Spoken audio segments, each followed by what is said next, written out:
আসসালামু আলাইকুম রহমতুল্লাহি ওবরকাতুহ। সম্মানিত দর্শক, জয় বাংলা স্লোগান, জয় বাংলা নাম এবং জয় বাংলার যারা সঙ্গী সাথী, তারা এই মুহূর্তে কেমন আছেন বা কেমন চলছে তাদের দিনকাল, এই বিষয়গুলো আপনি যদি জানতে চান, বুঝতে চান, তাহলে আমি যে গতকাল আমার যে অভিজ্ঞতাটা হলো, সেই অভিজ্ঞতাটা আপনাদের সঙ্গে একটু শেয়ার করলেই আপনারা বুঝতে পারবেন। আমি মাঝে মধ্যে পূর্বাচলে যাই। তো পূর্বাচলের কিছু কিছু জায়গাতে একটা গ্রামীণ পরিবেশে হাট বসে, বাজার বসে। কোনো সেক্টরে সেই টং দোকান আছে, খাবার রেস্টুরেন্ট আছে। বেশ ভালো লাগে। একটা খুব ঢাকার কাছাকাছি আমি যখনই কোনো গুলশানে যাই বা বসুন্ধরার ওদিকে কোনো কাজ থাকে, তো তখন একটা টান দিয়ে সেখানে যাই। সময় পেলে দুপুরে খাবার খাই কিংবা বিকেলবেলা কোনো রেস্টুরেন্টে ওখানে নাস্তা খেয়ে আসি। আসার পথে সেই পথের ধারে যে সকল গ্রামীণ পরিবেশে কলা থাকে, কচু থাকে, তরিতরকারি থাকে, কিছু গুঁড়ো মাছ থাকে। এই জিনিসগুলো একেবারে গাছের তরতাজা ডাব থাকে। এগুলো কিনে আনতে ভালো লাগে। মূল ব্যাপার হলো এটা একটা চিত্তের, যাকে বলা হয় এক ধরনের স্বস্তি কিংবা আ মন এবং মননের একটা বিবর্তন। এই যে আবহাওয়ার পরিবর্তন, প্রকৃতির পরিবর্তন, বায়ু পরিবর্তন কিংবা বিভিন্ন জায়গাতে যাওয়া, এই কারণে কি হচ্ছে, মানুষের সৃষ্টিশীলতা বৃদ্ধি পায়। তো আ এজন্য সারা দুনিয়াতেই ভ্রমণ, তারপরে স্বাস্থ্যকর জায়গায় যাওয়া, এক স্থান থেকে অন্য স্থানে বেড়াতে যাওয়া, এই বিষয়গুলিকে খুব প্রমোট করা হয়। আপনাদের নগর জীবনের যে একগুঁয়েমি বা কর্মজীবনের যে যাতাকল কিংবা কোনো একটা কাজ করতে করতে যখন আপনি একেবারে ক্লান্ত বিধ্বস্ত হয়ে পড়েন, তখনই চুলতার কবেকার অন্ধকার বিদিশার নেশা আপনাকে স্বপ্ন তাড়িতে পারে। তো আমিও এই নগর জীবনে খুব কাজ করার চেষ্টা করছি সবসময়, অনেক আগের থেকেই। গড়ে 18 ঘন্টা পরিশ্রম করি এবং আমার বেশিরভাগ কাজই মেধাশ্রম। বসে থাকতে হয়, কম্পিউটার দিকে তাকিয়ে থাকতে হয়, কাগজে লিখতে হয়, সিদ্ধান্ত দিতে হয়। ব্যবসা-বাণিজ্য পুরোটাই মেধাশ্রম কেন্দ্রিক। সেই আমি যখন শুরু করি আমার কর্মজীবন 1986 তখন থেকে আজ অবধি। তো এজন্য হয় কি, আমি সুযোগ পেলেই একটু ঘুরে আসি। কোথাও থেকে ঘুরে আসি। তো এখন ৩০০ ফিট দিয়ে গিয়ে তারপর পূর্বাচলের যেকোনো সেক্টরে যদি আপনি ঢোকেন, বিকেল বেলাটা, সকাল বেলাটা আপনার খুব ভালো লাগবে। তো ওরকম যাওয়া। তো যার জন্য পূর্বাচলের যে সেক্টরগুলোতে আমি সাধারণত যাই, এখানে সবচেয়ে বড় একটা গোল চক্কর আছে, সেটিকে ময়জউদ্দিন চত্বর নাম ছিল।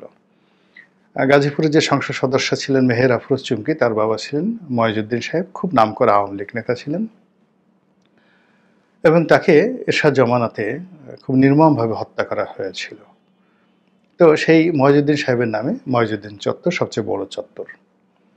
সেই ময়জউদ্দিন চত্বর এবং তার আশপাশকে কেন্দ্র করে বিশাল মার্কেট, তারপরে শেষে রমরমা অবস্থা, পর্যটকদের ভিড় দেখার মতো। তো ওটাতে আমি সাধারণত থামি না। এর কারণ হলো ওখানে ভিড়ভাট্টা খুব বেশি। এরপরের যে চত্বরটি, এর চেয়ে ছোট কিন্তু তুলনামূলকভাবে বড়, সেটি হলো জয় বাংলা চত্বর। তো জয় বাংলা চত্বরটাতে ৪-৫টা রেস্টুরেন্ট আছে, কিছু কিছু দোকান আছে, বেশি লোকজন নাই। তো সেখানে আবার একটা রেস্টুরেন্ট আছে, জয় বাংলা রেস্টুরেন্ট আছে এবং ঢাকা থেকে প্রচুর মানুষ যায় সেখানে খাওয়ার জন্যে।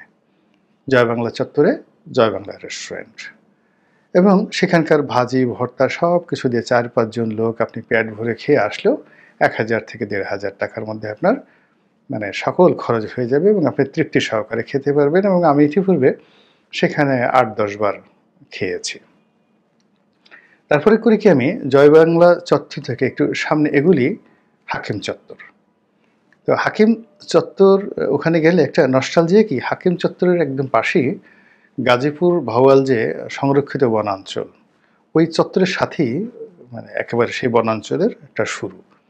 তো আমি যখন ওই চত্বর পার হয়ে ওই বনের মধ্যে ঢুকি, মনে হয় যেন সেই উইলিয়াম হান্টারের একটা সেই আমেজ নিয়ে আমি বাঘ শিকার করতে বের হয়েছি।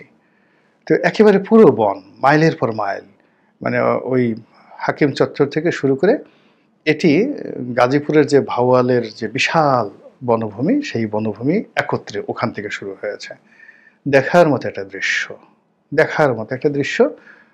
সকালে গেলে, বিকালে গেলে সেই বনের মধ্যে যদি আপনি কতক্ষণ ঘুরেন, সেই পাখির ডাক, কলকাকলি এই জিনিসগুলো আপনাকে খুবই আনন্দ দেবে। এইজন্য আমি পরিবার নিয়ে যাই, একা যাই, বন্ধু-বান্ধবকে নিয়ে যাই, আমার ভালো লাগে। তো সেদিনও গিয়েছিলাম। কিন্তু গিয়ে অবাক করার ব্যাপার হলো যে আমি যখন গিয়ে বললাম যে জয় বাংলা চত্বর, মানে আমার ড্রাইভার ভুল করে ফেলছে, জয় বাংলা চত্বর। এখন কেউ আর জয় বাংলা চত্বর চেনেন না। জয় বাংলা চত্বর চেনেন না?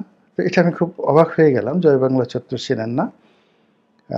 পরে লাস্টে একজন বললেন যে এখন তো জয় বাংলা চত্বর নেই, এখন ওটা জিয়া চত্বর হয়ে গেছে। তো এই খুব অল্প সময়ের মধ্যে, যেখানে একেবারে ৩০০ ফিট থেকে যে কোনো লোককে যদি আপনি বলতেন জয় বাংলা চত্বর কোথায়, সবাই আঙ্গুল দিয়ে দেখিয়ে দিত। কিন্তু এই যে আগস্ট মাসের পর থেকে সেই জয় বাংলার যে চত্বর, সেই চত্বরের মধ্যে কোনো জয় বাংলা নাই এবং আশেপাশের কোনো লোক জয় বাংলাকে চিনছে না। এবং একজন দয়া করে এসে বলল যে এটা জিয়া চত্বর। ভালো কথা। গেলাম সেই জিয়া চত্বরে। জিয়া চত্বরে গিয়ে এখন আর সেই জয় বাংলা রেস্টুরেন্ট পাই না। জয় বাংলা রেস্টুরেন্ট পাই না। না পেয়ে তখন আমি কী করলাম, পাশের আরেকটা রেস্টুরেন্টে খাওয়া দাওয়া করলাম। খাওয়া দাওয়া করলাম। খাওয়া দাওয়ার পরে সেই রেস্টুরেন্টের মালিককে জিজ্ঞেস করলাম যে ভাই, ওখানে খুব জয় বাংলা চত্বরের ওখানে জয় বাংলা নামক একটা রেস্টুরেন্ট ছিল, সেটি গেল কোথায়? তো বলল যে ওই জয় বাংলা রেস্টুরেন্ট যারা নাম দিয়েছিলেন, মানে এই বিপ্লবের পরে স্থানীয় যারা লোকজন এসে ভাঙচুর করে মালিককে পিটিয়ে একেবারে জয় বাংলা করে দিয়েছে। এই জন্য ওই রেস্টুরেন্ট আছে, ওখানে নতুন আর একজন রেস্টুরেন্ট করছেন, নাম দিয়েছেন তাহের রেস্টুরেন্ট। আগের মতোই আছে, কিন্তু ওখানে জয় বাংলা আগে যারা চালাতেন তারাও নেই, আর জয় বাংলাও নেই, তাহের রেস্টুরেন্ট ওখানে চলছে। তো আমি শুনলাম এবং খুব কৌতুক অনুভব করলাম যে মানুষের জীবনে এই যে আমরা এত কিছু করি নাম কামানোর জন্য, তারপরে শেষে ইতিহাস তৈরি করার জন্য, কিংবা অমরত্ব লাভের জন্য মূর্তি বানাই, রাস্তাঘাট তৈরি করে, কত কিছু করি। কিন্তু সময়ের বিবর্তনে কত দ্রুত এই জিনিসগুলো পরিবর্তন হয়ে যায়। আমি যে গলিতে থাকি ঢাকা কলেজ, সেই ঢাকা কলেজের মধ্যে শেখ কামাল বা শেখ জামাল বা শেখ রাসেল এরকম একটা হল একেবারে তৈরি করা হয়েছিল নতুন করে। তো গিয়ে দেখলাম সেই সাথে সাথে সেই হলের নাম পরিবর্তন হয়ে এখন সেই বিপ্লব যাকে বলা হয় 2024 এরকম একটা নাম দিয়ে সেখানে নেম প্লেট টানিয়ে দেওয়া হয়েছে। আমাদের এই ঢাকা শহরের কত রাস্তার কত নাম ছিল, কত সুন্দর সুন্দর নাম ছিল। পাকিস্তানি জমানাতে এক ধরনের নাম ছিল, ব্রিটিশ জমানাতে এক ধরনের নাম ছিল, আবার কালের বিবর্তনে রাজনীতির কারণে সেই নামগুলো সব পরিবর্তন হয়ে গেছে।